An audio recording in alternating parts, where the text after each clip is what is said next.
Bonjour à tous et bienvenue dans cette vidéo où on va parler d'un Amiga 1200. On est sur une restauration complète. On peut voir qu'il est relativement sale. Bon, la crasse habituelle qu'on peut trouver sur une machine qui a 30 ans, mine de rien.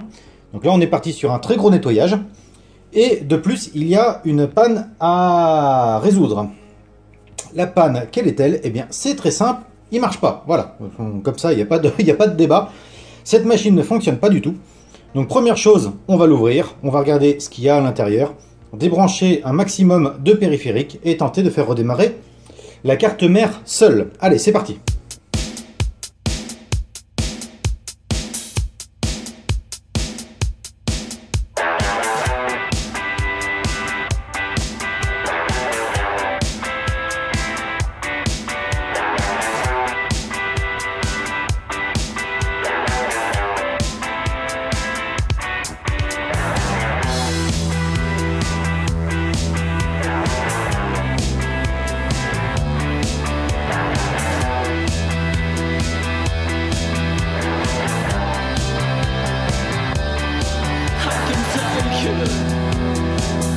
I'm a money maker. You gotta shake it. I'll take off your makeup. As you know, I'll ask you to be ready. I'll ask you to be daddy. As you know, I'll ask you to be ready. I'll ask you to be daddy. You can make it.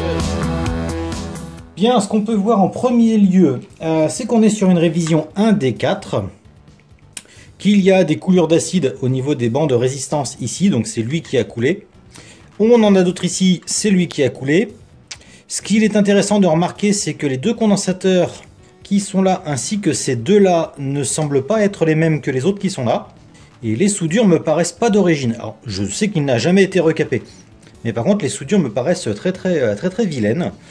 Pour le reste, on est sur de la ROM 3.0, donc ça devrait démarrer sans trop de problèmes. Ce qui m'inquiétait un petit peu, on l'a vu dans le démontage, c'est que la nappe disquette était coupée par le blindage. Enfin, elle était un petit peu entamée.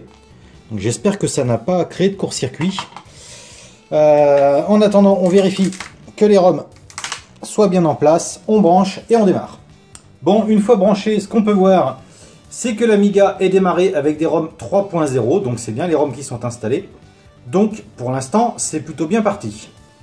Je vais le laisser tourner comme ça 5 ou 10 minutes, vérifier s'il n'y a pas des composants qui sont plus chauds que la normale. J'aimerais m'attarder un petit peu sur le disque dur, surtout la nappe qui a été installée avec un condensateur, je suppose. Ça y ressemble fortement. Et une résistance.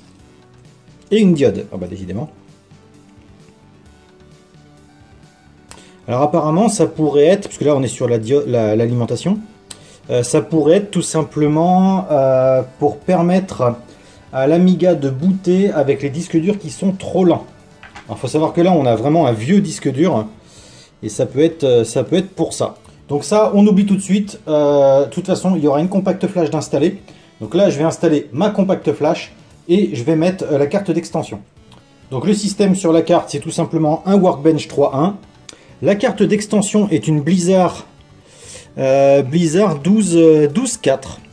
Voilà, donc on a simplement 4 MO de mémoire supplémentaire. On va brancher et voir si ça démarre. Tac. Hop. Et là, on démarre sur un parfait écran rouge avec la carte d'extension qui est marquée en défective. Donc, il va certainement falloir nettoyer le connecteur. Pour ça, c'est très simple. On enlève l'extension mémoire.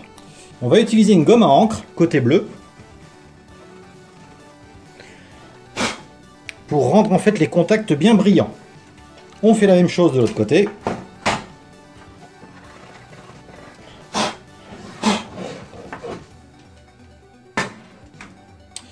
Ceci étant fait, un coup de bombe SRB 1000, un coup de brosse, un coup de chiffon microfibre parfaitement propre. Alors j'ai pas passé la brosse en dessous, hein, parce que généralement c'est sur le dessus que c'est sale. Alors normalement faut pas le faire, mais on pourrait mettre de la bombe de contact au niveau de la connectique, mais là je ne le fais pas. Je vais d'abord tester comme ça. Allez, on rallume. Donc après nettoyage, on peut voir que l'Amiga démarre sur le Workbench, donc ça c'est plutôt cool. On va voir si l'extension est reconnue, et elle est reconnue, aucun souci là-dessus. Donc là c'est pas vraiment une réparation, ça va être un entretien et une mise à jour. Pour moi ce qui posait problème, c'est d'abord, je pense que la nappe du lecteur de disquette ne devait pas être au mieux de sa forme, coincée dans le blindage. De deux, je pense que le disque dur avec sa nappe un peu à la wall again, je pense que ça ne devait pas améliorer les choses. Parce que si par exemple ça se met à dysfonctionner, le disque dur ne démarre plus. Voilà, si ce n'est pas fonctionnel, on n'aura pas de disque dur. Et c'est actuellement ce qui se passe. Ce qu'on peut voir, c'est qu'avec la compact flash, ça fonctionne parfaitement. Donc, eh bien, on va commencer par un gros nettoyage, recapage, réinstallation d'une compact flash, de son support, nettoyage correct de la connexion de la carte d'extension, et puis on va s'attaquer aussi au nettoyage de la coque.